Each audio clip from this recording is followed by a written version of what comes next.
Hello, I'm Bill Payne. I'm an engineer by training, an entrepreneur who sold his company to the DuPont company some years ago. That company was a high-tech company in the material science area, and a long-time angel investor.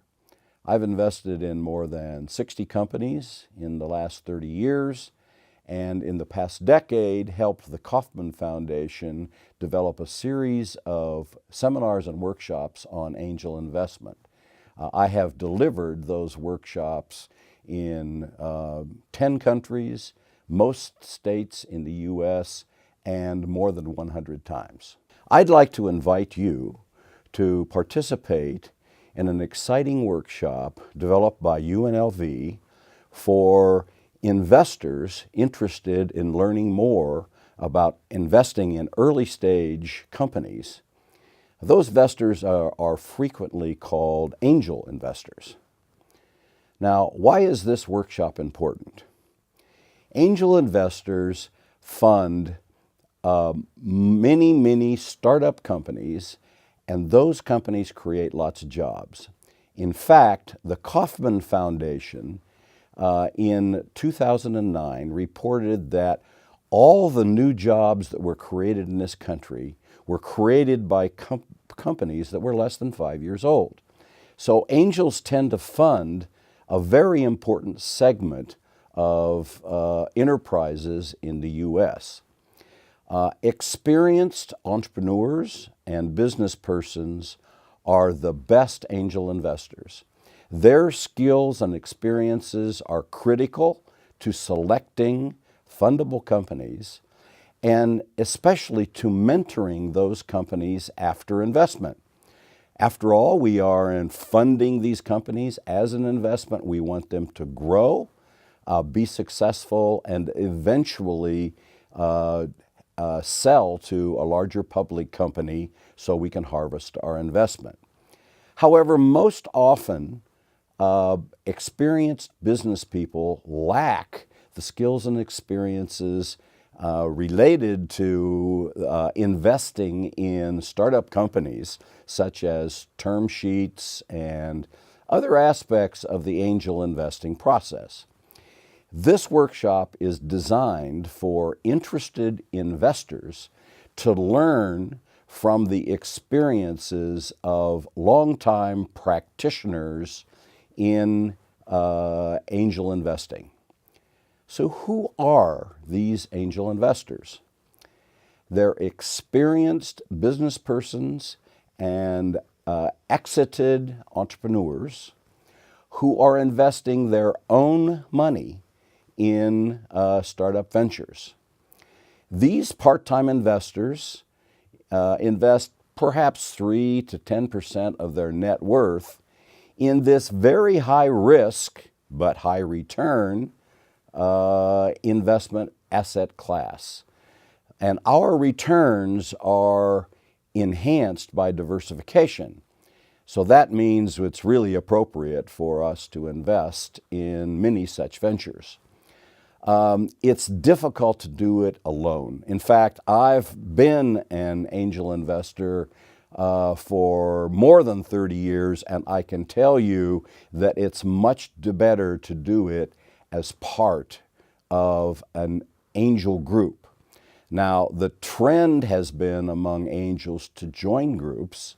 There are now about 400 angel groups in the U.S., and perhaps triple that number around the world. The typical investment that we make in startup ventures is a check that could be as small as $5,000 or as large as $1 million, but tends to range in the $25,000 to $50,000 range.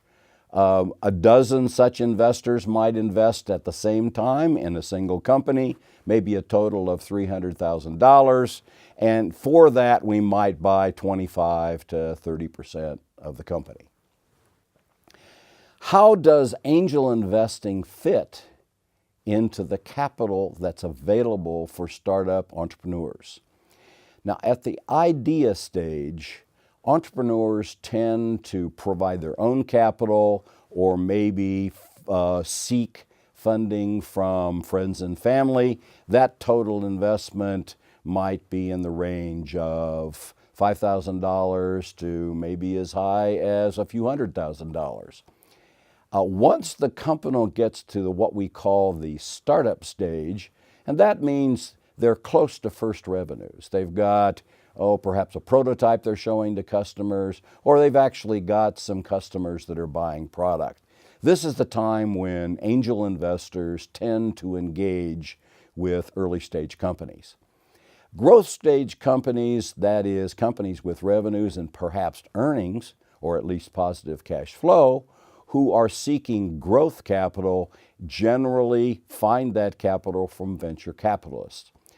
Friends and family, angel investors, venture capitalists, we're not necessarily competitive. We are complementary. That being said, it is not unusual for friends and family to invest alongside angels or for angels to invest in the same deal as venture capitalists. Now, what does this workshop cover? It covers an overview of a variety of topics related to angel investing, such as more on these capital sources for entrepreneurs, what might be the expected return for angels with a portfolio of funded companies, and what is a fundable company? What do we look for before we make a decision to put money in a company?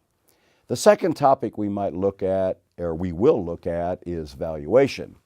And this is a rather thorny discussion of determining how much ownership investors might end up with after putting money in a startup company.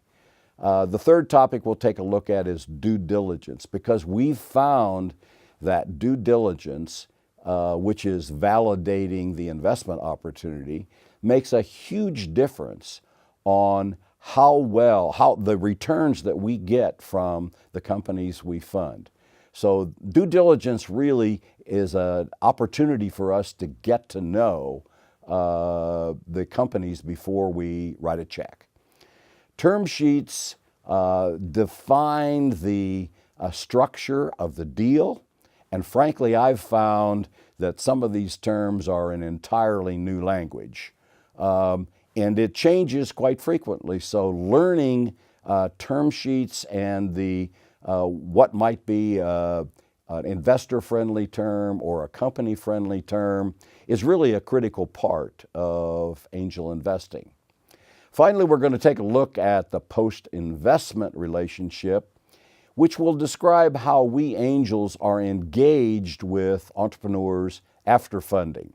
Are we mentoring? Are we advising these companies? Are we serving as directors on the boards of these new startup companies? We'll wrap up this series of 6 workshops with a pitch session. It should be a lot of fun, where entrepreneurs will pitch by video and the participants will evaluate the deal, and the evaluation will be critiqued by the practitioner that's in the room. For more information on this series of 6 workshops on early stage angel investing, I suggest you email entrepreneurship@unlv.edu. Thank you very much.